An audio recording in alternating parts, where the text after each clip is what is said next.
Egypt today stood at a luminous crossroads of history and ambition as President Abdel Fattah al-Sisi and First Lady Intisar al-Sisi welcomed King Philip VI and Queen Letizia of Spain at Al Ittihadiyya Palace in Cairo, marking the Spanish monarch's first official state visit to Egypt.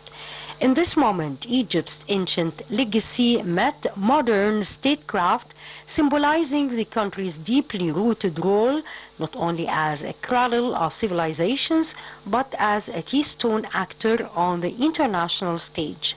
President al-Sisi greeted the royal couple with full state honors, cavalry scored national anthems for both nations, a 21-gun salute, a guard of honor, and a formal exchange of distinguished orders. These protocols were not just symbols, they were affirmations of Egypt's standing embraced with the dignity of a nation that bridges continents, religions, and eras. Their closed bilateral meeting, followed by extended talks between the two delegations, reflected a mutual resolve to transform goodwill into action. Discussion topics spanned boosting economic and investment ties, enhancing cooperation in tourism, culture, and education, and charting a new path in archaeological collaboration. Regional and global crisis management also featured prominently. President al-Sisi praised Spain's support for a just peace in the Middle East, particularly its recognition of Palestine and its vote for the UN New York Declaration on the two-state solution anchored in the June 4, 1967 borders with East Jerusalem as capital. King Philip VI, for his part, commended Egypt's tireless efforts towards ceasefire in Gaza, noting especially the Egyptian proposal for Gaza's reconstruction, a plan that has won broad support in Arab and Islamic spheres. The two leaders stressed the urgency of stopping violence, releasing prisoners and hostages, facilitating humanitarian access without obstruction, and rejecting any displacement of Palestinians. They decried expansionist settlements and other illegal practices in the West Bank as grave violations under international law.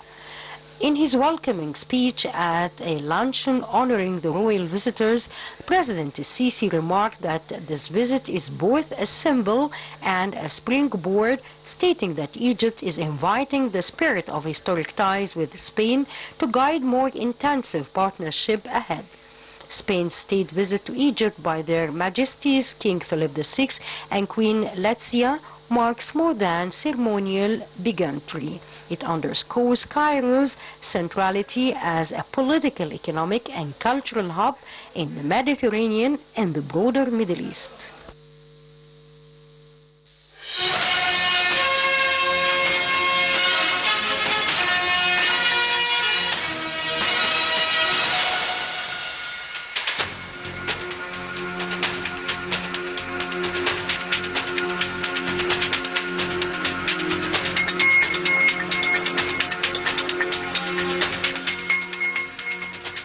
Always a pleasure having with us Mr. Khaled Dawood, managing editor at Al Ahram Weekly.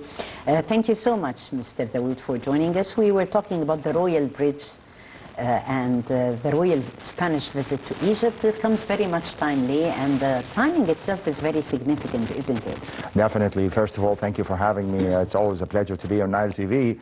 And I think this visit is a very important opportunity for the Egyptian government on behalf of the Egyptian people to tell the people of Spain and the King of Spain, the Prime Minister of Spain, thank you very much for your significant stand, or let's say it in Spanish, muchas gracias, that you've been very understanding and supportive for the Palestinian rights and to end this mad war that's been going on in the region for the past 2 years, particularly that Spain, unlike many other European countries, its stand has not only been limited to strongly worded statements or, votes at the Security Council. They took practical measures to reflect their dissatisfaction with Israel in a manner that Israel understands, and particularly in terms of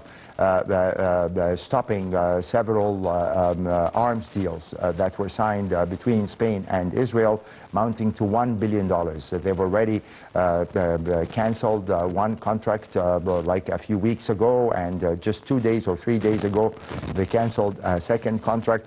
And I think that's the tangible measures that we've always been talking about in terms of what's required from the international community and the traditional supporters of the Palestinian cause. I mean, indeed, it's a very important thing that Spain, together with Norway and Ireland, took a very important step in terms of taking the lead in declaring that they would recognize the independence of a Palestinian state in the upcoming UN General Assembly meeting next week, but also to couple that with practical measures. I think it's very important. Spain has also been very effective in pushing other European countries within the European Union, as we've seen in the meeting today in Brussels, to take collective measures against this Israeli war crimes that are being committed on Gaza live on TV, in terms of pushing towards reviewing the trade agreement signed between Israel and the European Union, and banning, I might say openly, terrorist members of the Israeli cabinet, such as Ben Gvir and Smotrich, from entering Spain and other European countries. Yes. I guess that's what we need. That's what we need, because that's what Israel understands. But to be limited to statements and to gestures, diplomatic ones, is not enough, and that's why I'm personally very grateful to the Spanish government and the Spanish Prime Minister, and of course the King of Spain, who's always been a friend of Egypt. Yes, definitely. It's a very significant visit, and the moment itself, as you've mentioned, Mr. Dawood, let us utilize this moment for a long-term framework of long-term partnership between both countries, Egypt and Spain. How do you see the future prospects of this long-term partnership? I mean, again, Spain, the positions of Spain have not only been limited to the situation concerning Israel. Let's not forget that Spain also strongly backed the partnership agreement between Egypt and the European Union, and giving Egypt up to $7 billion in cooperation agreements, in loans. And that's also another way the Spanish government and Spanish people have been supporting Egypt in terms of recognizing its important role in the region and the need to maintain the economic situation stable in Egypt. And I hope that this visit would be followed by other visits by top Spanish officials, including the Prime Minister, Mr. Sanchez, that he comes to Egypt as well with Spanish businessmen, with big Spanish companies to do business with Egypt. We have lots of prospects and opportunities, and Spain has a lot to offer, and Egypt as well has a lot to offer on this perspective. So I hope this is only the beginning. But as I said again, as you know, the King of Spain might have some symbolic position in terms of running affairs in Spain, but at the same time it's a very good opportunity for us in Egypt here to show how much we appreciate Spain and any other European country, such as France, for example. Yes. That's they're taking similar clear positions on the Palestinian issue and on the relationship with Egypt, bilateral, economic and other aspects of cooperation. Yes, lots of sectors of cooperation, Mr. Dawood, more than one field, name it logistics, connectivity, also in development. Of course. So we're talking about enhancing regional security among the three axes between Egypt, Europe and Africa. Of course, and that's where Egypt has also been playing a leading role. Egypt, since President Sisi took office, there's been many plans and aspiration that Egypt becomes a hub for trade with Africa, and which would benefit European countries and would benefit Egypt, of course, and benefit African countries. Egypt's position is a very strategic one. As you remember, Egypt has been working since over the past 10 years to have what we call the Cairo-Pretoria route that would, make use of the connectivity between Egypt and the rest of Africa to do trade, to do business, and of course it will always benefit African nations and benefit Egypt, in one way or the other, to be able to deliver the needs of the African countries from a closer point than expecting, trade to come directly from Europe or from the United States.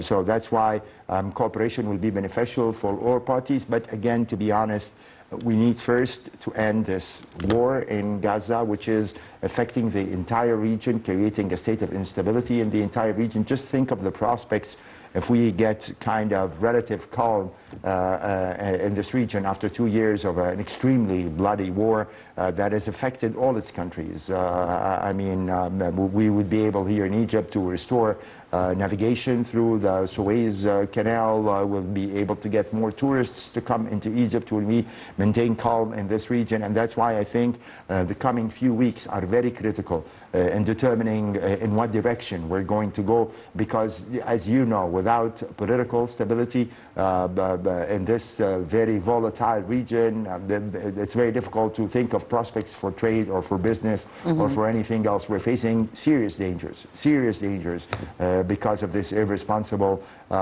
criminal government that we're having in Israel, and that's why I think all international effort, American, European, Arab, Islamic, African, should be dedicated at this particular point to put all sorts of pressure through tangible measures, such as those taken by Spain by suspending arms deals with Israel, or working on isolating Israel within the upcoming United Nations General Assembly meeting. Even some countries are going as far as calling for suspending Israel's membership in the United Nations General Assembly, because you cannot have a country that's openly defying and provoking the entire world through this massacres that they are committing with no remorse, with no even recognition that they are dealing with human beings in Palestine, that they continue with this manner and still act like a regular country. Israel is worse than the racist regime that existed in South Africa, and we saw how the world reacted towards South Africa, and I think it's time that Israel be treated as a pariah state, because it is a pariah state that has no respect for international laws, for international norms. And you have seen and read over just the past few days the amount of reports that have been coming out from the United Nations, from human rights organizations, confirming that Israel is committing systematic genocide in Gaza. And that's why we need that kind of pressure for the interest of the region, for the interest of the world. That's I think, something that Spain and France, and to a lesser degree maybe Britain, understand very well. Yes, we were talking about enhancing regional chains between Europe, Africa, as well as the Middle East, and from this strategic supply of chains, or this sense of connectivity that we're talking about concerning the trade routes and trade partnerships, to another sense of connectivity, which is cultural diplomacy, people-to-people ties. And I guess such visits are considered to be a very powerful tool vis-à-vis that respect. Indeed.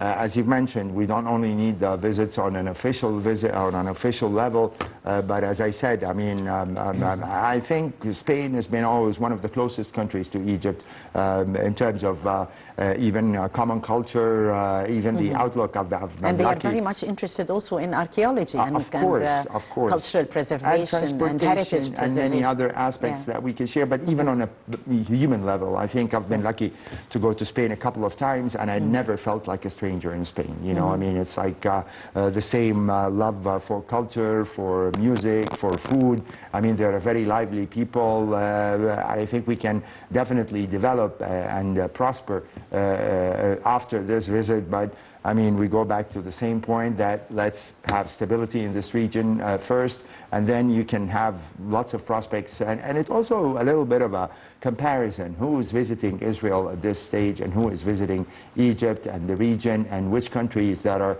actually being seen as a kind of a pillar for stability in the region, and which countries are basically acting like a bully in the region and causing trouble for the entire world because of this tension and because of this bloodshed that's been existing in Palestine over the past 2 years. Yes, we've seen the high level, of course, one-to-one talks between the Spanish monarch and His Excellency, and there has been private meetings, also extended bilateral ties on more than one domain.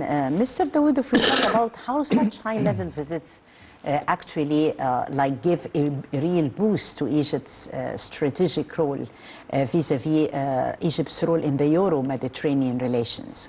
I mean, again, Spain is becoming a more increasingly influential country within the European Union. So, of course, to have a visit by the Spanish royal and his and the Queen of Spain and the warmth with which they were received in Egypt, I think is a very important and significant measure that we hope to build on. Of course, that's an opening, an ouverture, like we say, and definitely there can be more in terms of visits by top-level officials. Egyptian officials can also go to Spain to follow up on what has been achieved today in the meetings between the King of Spain and President Abdel Fattah al-Sisi.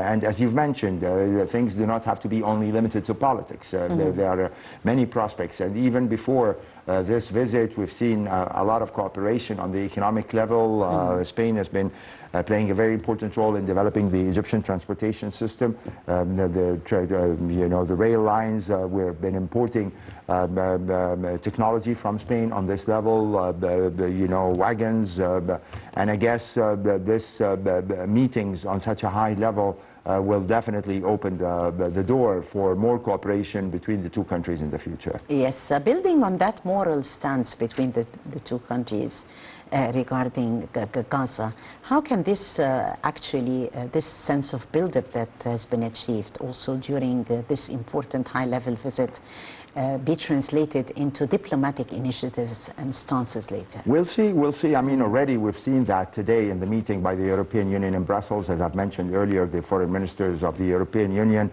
in which Spain has been a very vital player, convincing more and more. I mean, it was pretty significant that the Netherlands took the step of proposing the review for the partnership agreement between Israel and the European Union. And of course, the presence of Spain, France, Norway, Ireland, Slovenia, and several other countries that have been pioneering in terms of understanding the danger of the Israeli reckless behavior in the region, in slowly accumulating towards a near consensus on the international level that what's happening in Gaza needs to stop, and that Israel is getting more and more isolated on the international level because of its practices against the Palestinian people, particularly as we have been seeing over the past 2 days those horrible images of forced displacement of Palestinian people after they have already been displaced several times, and all on the basis of very hollow, meaningless arguments that are being made, and lies, I have to say, that by the Israeli Prime Minister Benjamin Netanyahu.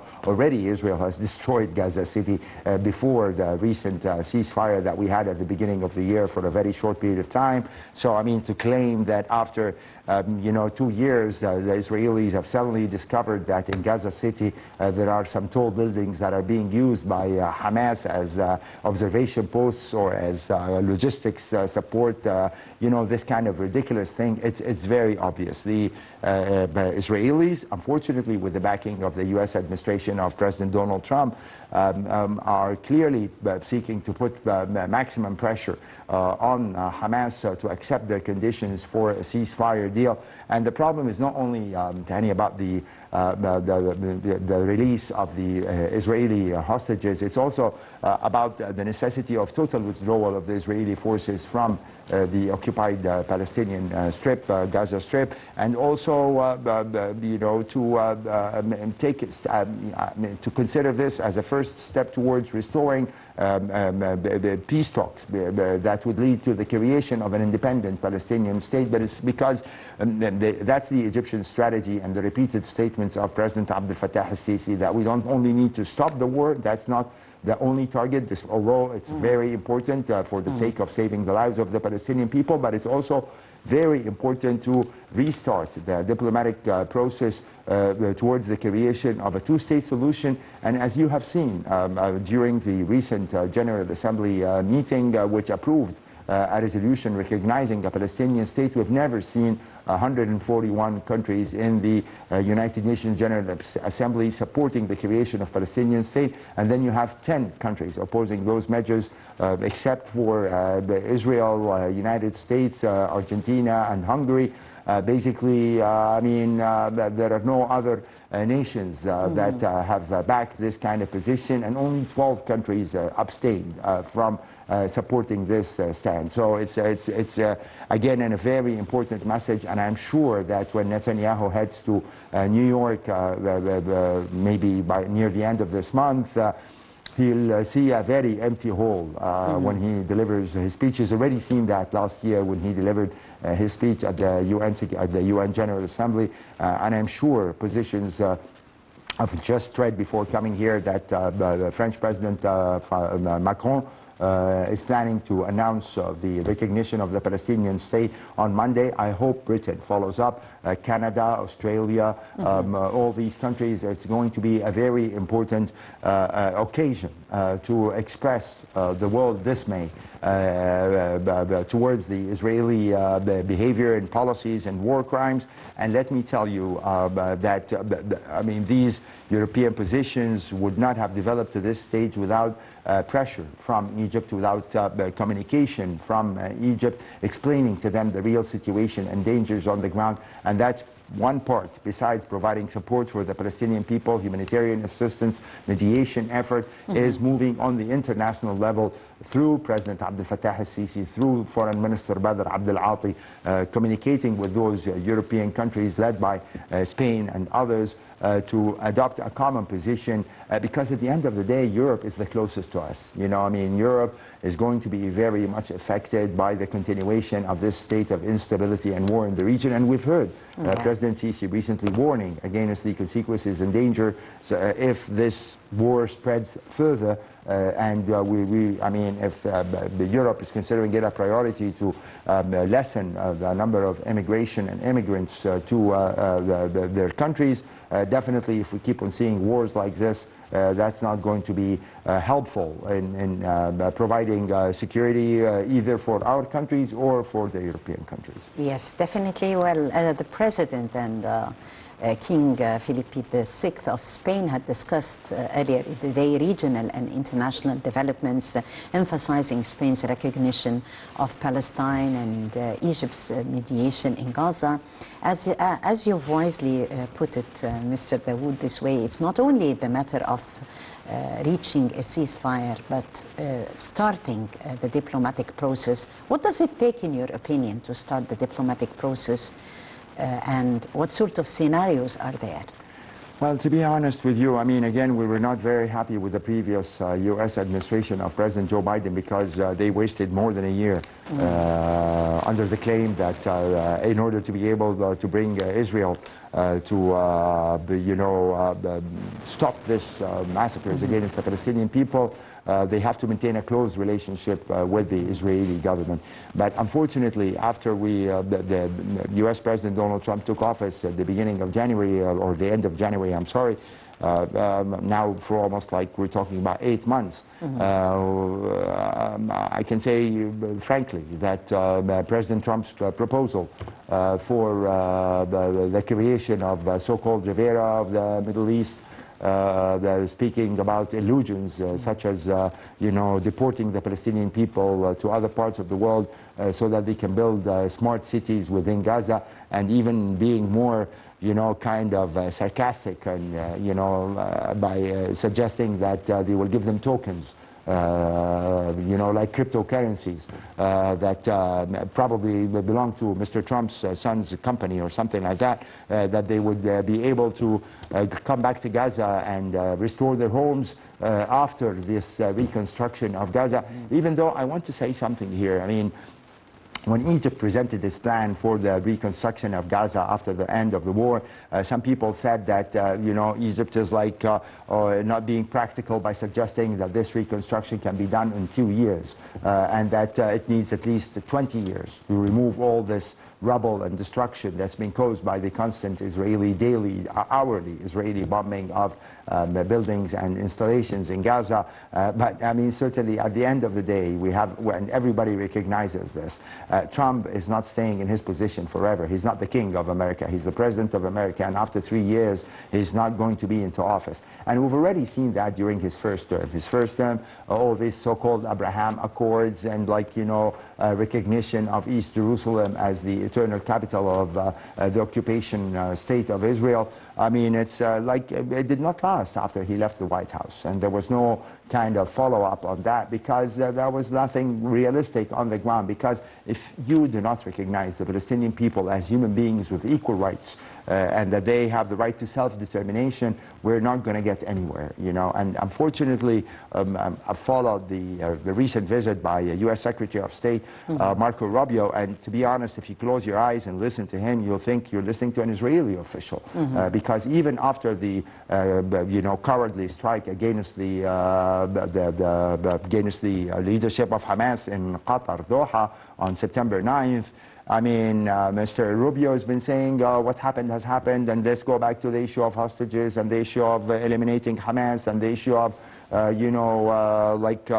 assuring Israel's security, which again fails to recognize that the Palestinian people have rights that are being recognized by European countries, that are being recognized by UN Security Council resolutions. And if it's a regular thing for the Americans that you go bomb a close ally, I mean, definitely this is not going to create any credibility for or trust in the willingness and the seriousness of the United States in pursuing this diplomatic peace process that we've been aspiring for, for a very long time. Practically speaking, the peace process has been suspended since 2014, since the administration of former President Barack Obama. Like many other American presidents, like President Bill Clinton, like George W. Bush, they say, oh, we have tried, we tried 1 year, we tried 2 years, but then we cannot impose anything in Israel. But they can impose things on the Palestinians. I mean, the American administration right now is not only giving a green light to Israel to bomb Qatar, to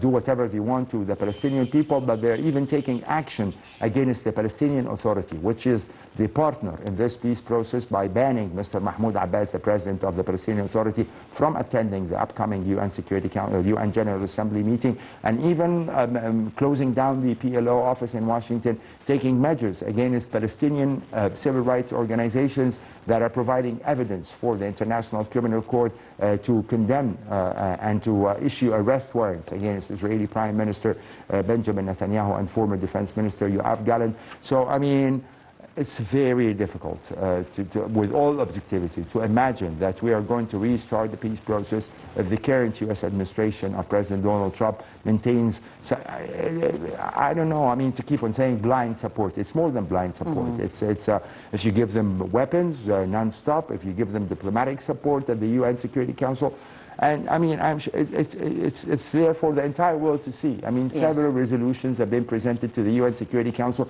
14 countries, including Britain, the country which gave illegally part of Palestine to the Zionist movement, supporting the end of the war, calling for a restart of the diplomatic process, and the only country that's been blocking the will of the international community has been the United States by using its veto power at the UN Security Council. So it's not an end game. At the end of the day, the U.S. administration of Donald Trump claims all the time that they want to do business with the region, that they want to get trillions of dollars out of this region into the U.S. economy. But be practical. If we're going to continue having wars in this region, threats by the Israeli government to expand this war, not just to Lebanon and to, the West Bank and Gaza, as the case has been in recent years, but even going as far as making false claims against Egypt, the country that's been the cornerstone of the peace process over more than 40 years, by claiming that Egypt is preventing the entry of Palestinians